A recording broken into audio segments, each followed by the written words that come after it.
Hello, everybody. We are back with part two of two in the fake news lecture series. Yesterday's lecture was pretty long, so I'm going to try to keep this one bumping along. This is a pretty detailed PowerPoint, Google Slides. This is a pretty detailed slideshow, but if you can't see the stuff on it or I'm going too fast through it, don't worry. I'll go ahead and post it underneath the video.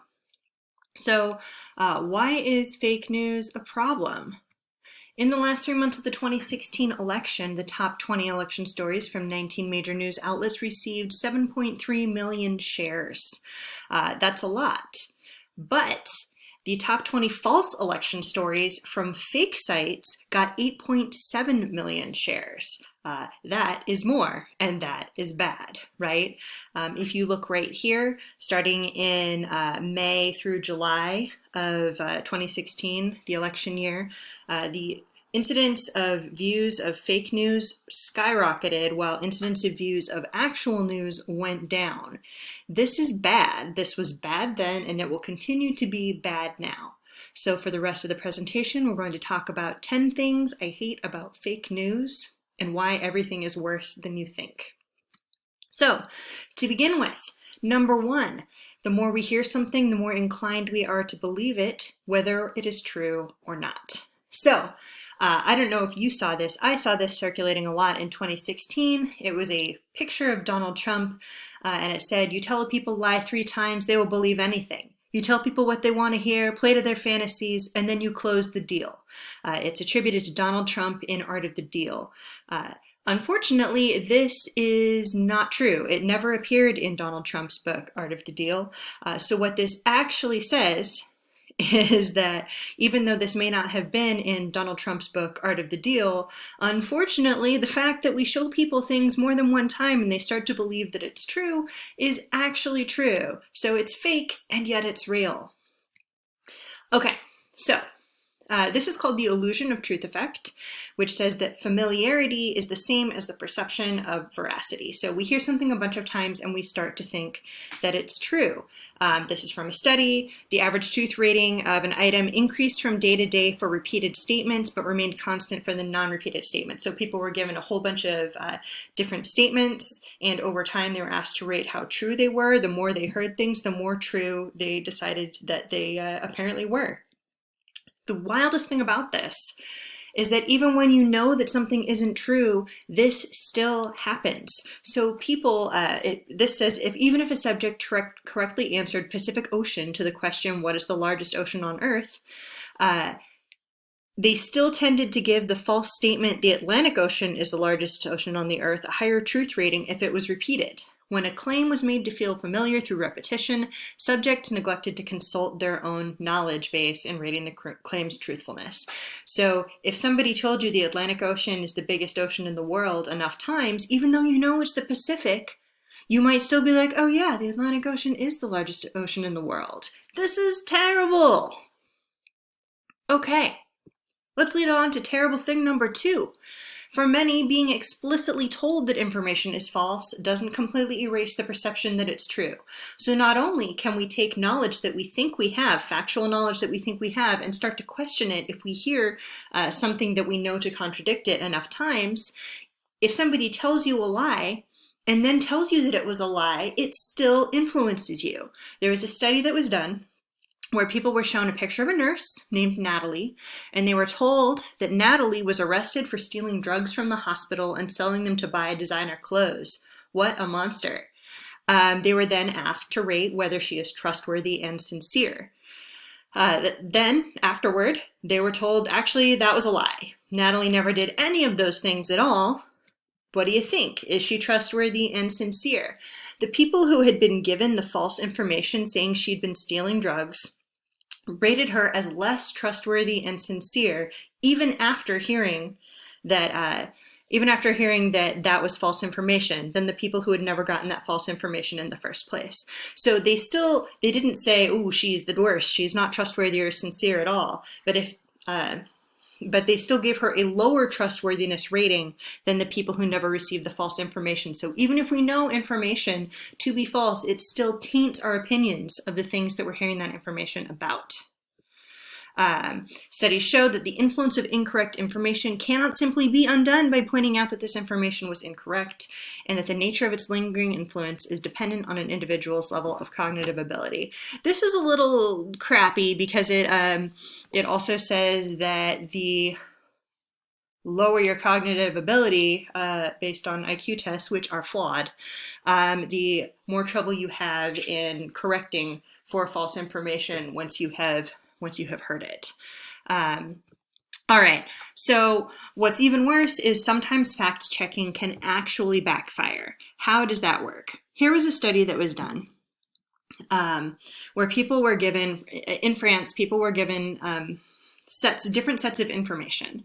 So there's an extreme right-wing French candidate, Marine Le Pen, who was known for being anti-immigration. So group one was given a bunch of false facts from her, claiming that immigrants come to France to take advantage of social services. Group two was given those same facts plus official statements that refute them. Group three got the official statements only, and group four got zero information. So the people who received facts were then tested on the facts to see if they'd retained them. And yes, indeed, they had retained the facts. The people that read the official statements, whether with or without the false statements, understood the facts about immigration. And the people who only read the false statements got a bunch of those facts wrong.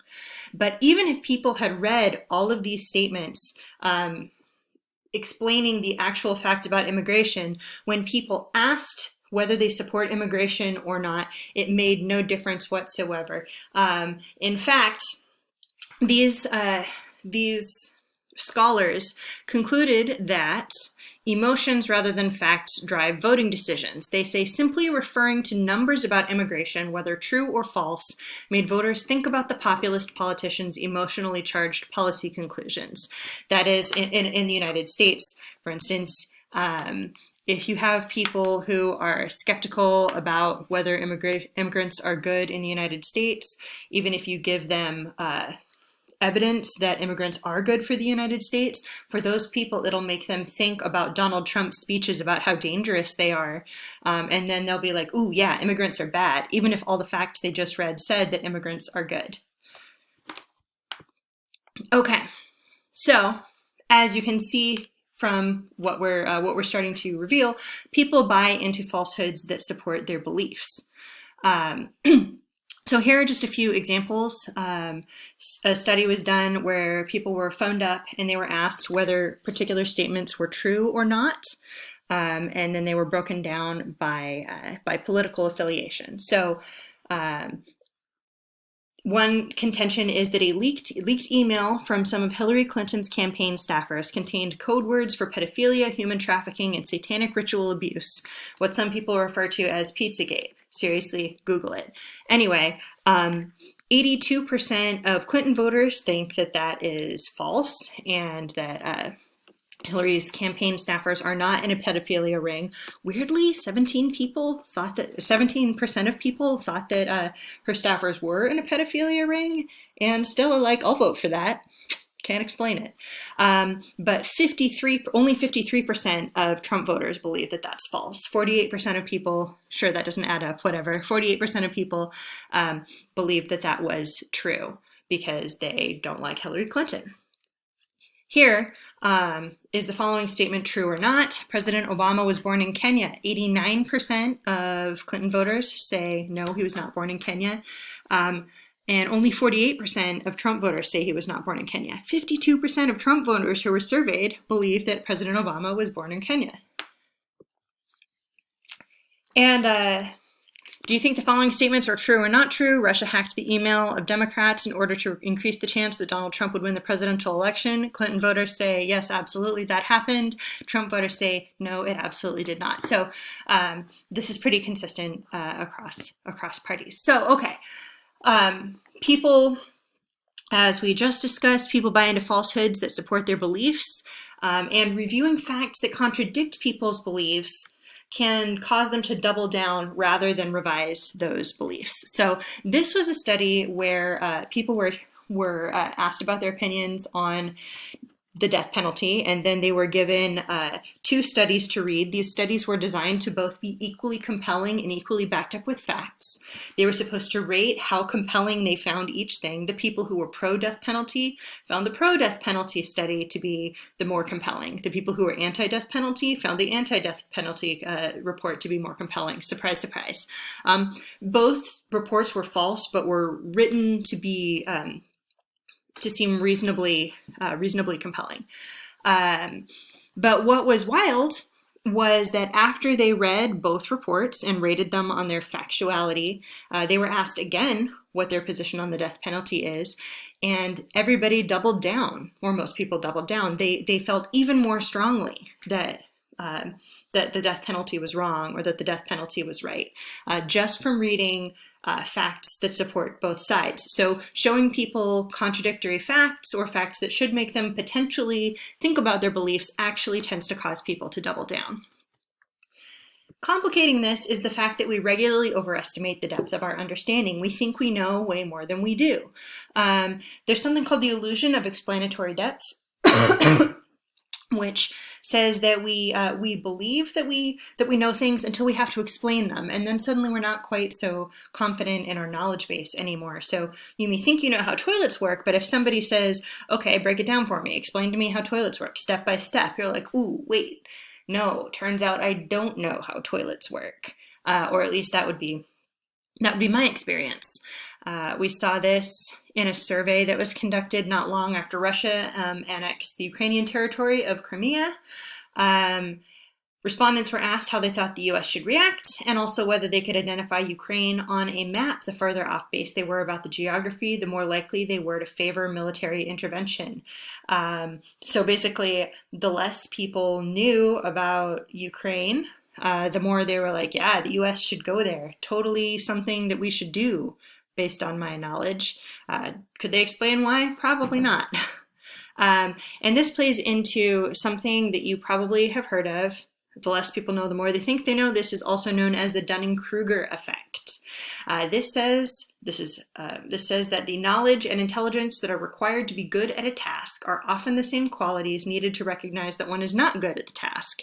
And if one lacks such knowledge and intelligence, one remains ignorant that one is not good at the task. So the less you know, the more you think you know, right? You don't know enough to know that you're terrible. It's like when you're 5 years old and you think you're the most beautiful singer in the world. You're not.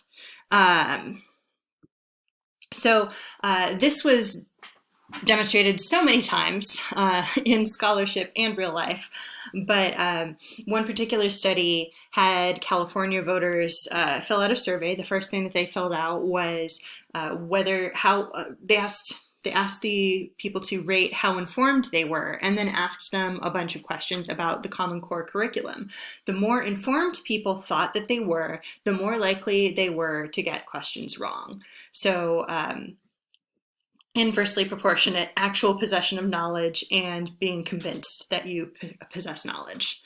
And this gets worse because we share knowledge and expertise, it means that the effects of misinformation are compounded. So if we go back to our toilet friend here, I am allowed to think that I know how a toilet works because most of the time the toilet works. Somebody put it together so that I push the flush handle and everything magically works. And so I am able to persist in believing that I understand how a toilet works. The people around us, this partially works because the people around us design things so that we don't have to know a whole bunch of things about how a whole bunch of things work, but also because the people around us tend to support our beliefs. So if we go back to our Ukraine-Crimea example, this study said a lack of knowledge about the region or its politics wasn't seen by people as any sort of hurdle to committing military forces. Quite the opposite. Why? Because their views were separated entirely from the necessity of facts. They and the people around them simply thought something, and simply by occurrence, it was turned into fact. So just because people thought something was true and the people around them thought something was true, that just became practically a fact to people. The other study says if your position on, say, the Affordable Care Act is baseless and I rely on it, then my opinion is also baseless. When I talk to Tom and he decides he agrees with me, his opinion is also baseless. But now that the three of us concur, we feel that much more smug about our views. So the more people agree with us, the less likely we are to question anything that we know. So this is how we end up. With this proliferation of the idea of fake news, because people who think the mainstream media is fake news don't know people who agree with what the mainstream media is reporting, so therefore it must be fake, right? You don't believe in the mainstream media. I don't believe it. He doesn't believe it either. It's obviously fake because we are well-informed citizens who all agree with one another. And this doesn't really get challenged because our experiences are more and more curated, so we don't encounter viewpoints that contradict our own. We've talked a little bit in class about the filter bubble, which is both the idea that our social media helps create a bubble around us so that we don't encounter opposite views. But also even Google and all of the algorithms that give us all of our personalized shopping experiences and help us find all of the information that we're looking for right away, hide from us information that might contradict our point of view. So in helpfully offering us information from sources we usually visit, it neglects sources that we don't usually visit, and so it's harder to get contrary voices into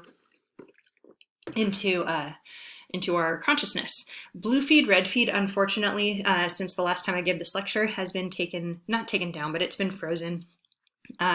This was a really cool thing that took, on one side, leftist points of view on like a Democrat's social media display on particular topics. So right now it would be like coronavirus. What do Democrats see when they're on Facebook? And on the right side, it would be what do Republicans see on Facebook? And just comparing that the people are getting totally different news stories and totally different takes on these issues. I don't know if you have any friends that strongly disagree with you politically, but if you ask them their opinions on certain things, it is wild because they will have huge opinions on something that you've actually never even heard about, because that is what the media that they follow is covering.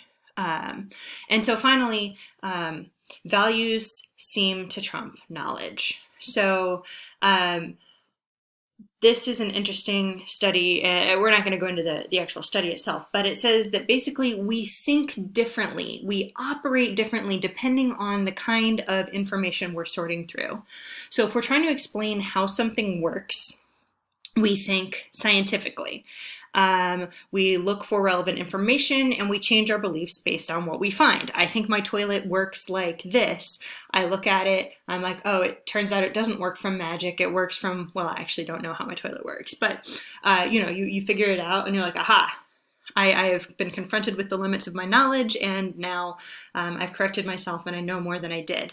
But if we are asked to explain an opinion, the study says we think not like a scientist, but like a lawyer, where we are out marshaling evidence that supports our opinion and dismissing evidence that doesn't. So we are actually out there psychologically working to confirm our biases rather than confronting them. So what do we do? I don't know. I'm going to leave that to you. I'm going to bat that problem straight into the discussion group. So enjoy. Have fun sleeping tonight.